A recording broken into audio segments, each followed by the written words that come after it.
Olá pessoal, tudo bem com vocês? Estou passando aqui para falar um pouquinho sobre essa Bíblia aqui. Hoje eu quero comentar sobre a Bíblia King James, tá? A versão atualizada, mas eu quero falar de forma geral referente a essa versão das Escrituras Sagradas para vocês. Segue aí para a gente poder aprender um pouco sobre essa Bíblia aí. Vamos lá. Vamos lá, pessoal. Essa aqui é uma Bíblia King James, tá? Essa é a versão atualizada, letra ultra gigante. Nós temos duas versões da própria Bíblia King James, que é a versão 1611, e tem essa também, que é atualizada também, mais recente, corrigida em alguns pontos da tradução, tá? Mas vamos lá. Vamos primeiro conhecer um pouquinho quem foi James, né? Quem foi King James? King, vocês sabem que significa rei em inglês, e James é o nome deste rei, né? E sabemos também que James significa Tiago. Então essa é a Bíblia do rei James, ou rei Tiago. Vamos conhecer um pouco sobre a história desse cara? Então, vamos falar um pouquinho sobre a infância do King James. É importante antes de eu começar a falar sobre a própria pessoa dele, precisamos entender que nós estamos falando de alguém não neotestamentário, não da igreja primitiva. Eu quero compartilhar um pouquinho com ele. Vamos lá.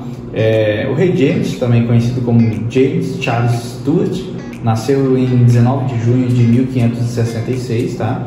Ele nasceu no castelo de Edimburgo, né, na Escócia. Se você for procurar e pesquisar aí, você vai ver um pouquinho sobre essa história dele. Nasceu em 19 de junho de 1566, no castelo de Edimburgo, na Escócia. Né, o pai dele se chamava Lord Darnley. Ele foi assassinado, o pai dele, em 1567, tá? Antes que o rei James completasse seu primeiro ano de vida, a sua mãe, a Mary King, tá? O nome da mãe dele é Mary, chamada Rainha Maria dos Escoceses. Ela foi forçada a abdicar o trono por causa dos rumores e suspeitas de que possivelmente ele estaria envolvida no crime da morte do seu marido. Então ela foi, mãe de James, foi acusada de estar envolvida nessa situação da morte, né, do pai do rei James, tá? Então ali tem rumores aí na história de que a mãe do James, a mãe do rei James, a mãe do King James, foi uma das pessoas que estava envolvida na morte ali do seu pai, tá? Também é interessante a gente falar um pouquinho como que foi a coroação dele, né? Vamos lá. Então King James foi coroado como King James VI, né? Rei James da Escócia. Aos 13 anos de idade, ele foi consagrado, né? Ele foi intitulado rei aos 13 anos de idade. A história já indicava o destino de James, né? A infância dele já começou então com uma responsabilidade dele de novo, tá? Grande líder reformador. Não sei se vocês já ouviram falar de John Knox, né? A maioria dos teólogos aí conhece a história de John Knox. Foi nomeado para pregar o sermão de coroação do pequeno James. Então, o John Knox foi um dos responsáveis na coroação do rei James, tá? E John Knox, para quem não sabe, foi um grande teólogo e reformador, pregador calvinista que viveu ali na Escócia, que inclusive participou da coroação do rei James, tá? Beleza, pessoal. Com base nisso daí, eu quero apresentar agora um pouquinho da Bíblia para você. Pessoal, a Bíblia King James é uma das Bíblias muito bem recomendadas, tá? E é exatamente pelo fato de ela ser muito fiel aos originais, tá?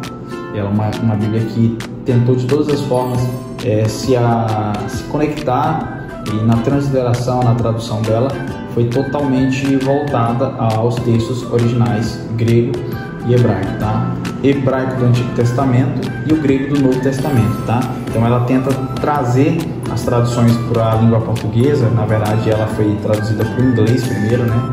Inglês anglicano, trazido para essa tradução em inglês, com a forma de não sair da tradução mais próxima do original, tá? Então aqui eu quero mostrar para vocês um pouquinho dela, de como que ela é.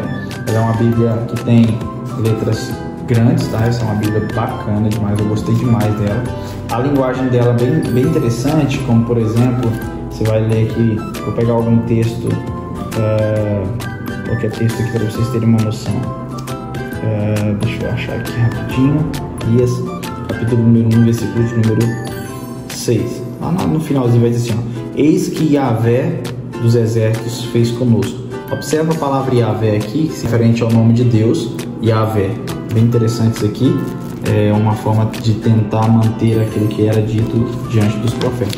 Eu vou pegar um outro texto que eu acho bem interessante falar. Olha que bacana aqui, ó. Por exemplo, aqui ele vai chamar aqui, ó, com o que está escrito na Torá, a lei de Moisés. Então, Torá, muita gente Esses dias alguém me perguntou por que é Torá? Torá representa a lei de Moisés, é a lei do Senhor, tá? Então aqui tem algumas referências que deixam-se próximas daquilo que é dito no original, né? Ó, quando vai passar, né? Pessá é Páscoa, então a palavra hebraica e do lado o significado. Yahvé, o Senhor. Então bacana isso aqui, alguma coisa que eu achei bem interessante, você vai pegando algumas linguagens que remetem ao original, né? Outra coisa que me encantou muito nessa Bíblia foi os mapas, né? Tem um atlas aqui da geografia bíblica, né? Contemporânea ao tempo das escrituras, né? Das histórias. Nós temos aqui, por exemplo, Israel arrastado para o exílio. Nós temos aqui mais ou menos o local geográfico, desde o momento que eles são levados cativos à Babilônia e tudo mais. Muito top mesmo, gostei demais. Aqui nós temos o atlas e a região geográfica de Israel no Novo Testamento, tá? Muito bacana, isso foi outra coisa que me chamou muita atenção. E é importante também falar que é uma Bíblia que é muito usada pelos reformados também, né? Muito usada pelos teólogos, exatamente por causa da fidelidade dela aos originais, tá? Então é uma Bíblia que eu recomendo muito, gostei muito dela, muito boa para leitura, muito boa para manusear. Esse modelo de Bíblia aqui, ela tem essa parte dourada nas laterais quando você fecha ela, né? Muito bacana. Pessoal, é isso. Qual que é a minha recomendação? Cara, compra essa Bíblia, tá? Muito boa. É uma Bíblia muito boa de ser manuseada, tá? Você vai ver, tem vários modelos, vários formatos, né? Vários designs, estética deles variam bastante. Eu escolhi essa porque ela tem uma personalidade um pouco mais, como é que eu posso dizer, arcaica, eu posso dizer assim, né? A Bíblia mais tradicional. Eu gostei muito desse design que é um pouco mais tradicional das Bíblias King James, do Rei James, tá? Que me chamaram bastante atenção, tá? Então, recomendo muito essa Bíblia, tá bom? Deus abençoe, graças a Deus.